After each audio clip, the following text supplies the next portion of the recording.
क्या जब बाबा को पता था कि इतनी बड़ी संख्या में लोग पहुंचेंगे तो जो इंतजाम और जो सेवादार लगाए गए थे क्या उनको व्यवस्थित नहीं करना था बाबा को? इसके अलावा लोग ये भी बता रहे हैं कि बाबा ने मंच से इस बात को कहा था कि जो भी मेरा चरण रच लेगा, क्योंकि जो खबर निकल के सामने आ रही है वो एक रंगोली भी बनी थी जो पंडाल के सामने थी।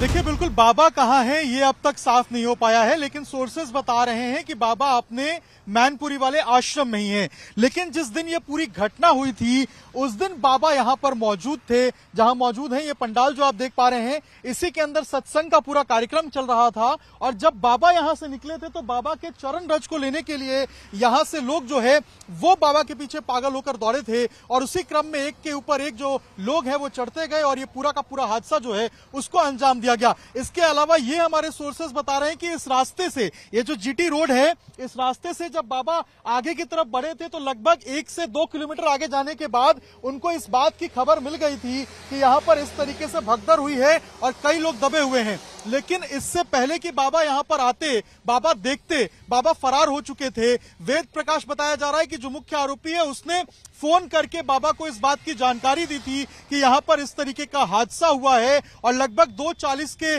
समय के अनुसार जो है बाबा जो है वो फरारी काट लिया था और उसके बाद से बाबा कहाँ हैं ये किसी को नहीं पता है। हाथरस के अंदर भी लोग यही सवाल कर रहे हैं कि क्या जब इस बात की जानकारी मिली थी या क्या जब बाबा को पता था कि इतनी बड़ी संख्या में लोग पहुंचेंगे तो जो इंतजाम और जो सेवादार लगाए गए थे क्या उनको व्यवस्थित नहीं करना था बाबा को? इसके अलावा लोग ये भी बता रहे हैं कि बाबा ने मंच से इस बात को कहा था कि जो भी मेरा चरण रच लेगा, क्योंकि जो खबर निकल के सामने आ रही है वो एक रंगोली भी बनी थी जो पंडाल के सामने थी और बाबा ने कहा था कि जो इसका चरण रच लेगा उसकी सारी बीमारियां दूर हो जाएंगी, वो एकदम सुखी हो जाएगा और वो तर जाएगा। ऐसे में बाबा की बात को मानकर वो सारे लोग उस चरण रच को लेने के लिए भागने लगे, पीछा करने लगे और उसी क्रम में इसी रास्ते से आप जो देख रहे हैं एक संकरा सा रास्ता है सामने जिसको एक बैरिकेड करके रोका गया था क्योंकि बाबा के निकलने का ये सारा रास्ता था सीधे, इसी पे लोग चढ़ने लगे, आगे बढ़ने लगे और हल्की सी यहाँ पर फिसलन के कारण जो है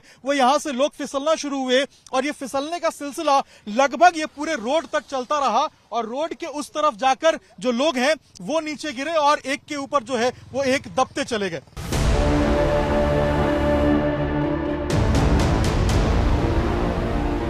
क्या जब बाबा को पता था कि इतनी बड़ी संख्या में लोग पहुंचेंगे तो जो इंतजाम और जो सेवादार लगाए गए थे क्या उनको व्यवस्थित नहीं करना था बाबा को? इसके अलावा लोग ये भी बता रहे हैं कि बाबा ने मंच से इस बात को कहा था कि जो भी मेरा चरण रच लेगा, क्योंकि जो खबर निकल के सामने आ रही है वो एक रंगोली भी बनी थी जो पंडाल के सामने थी।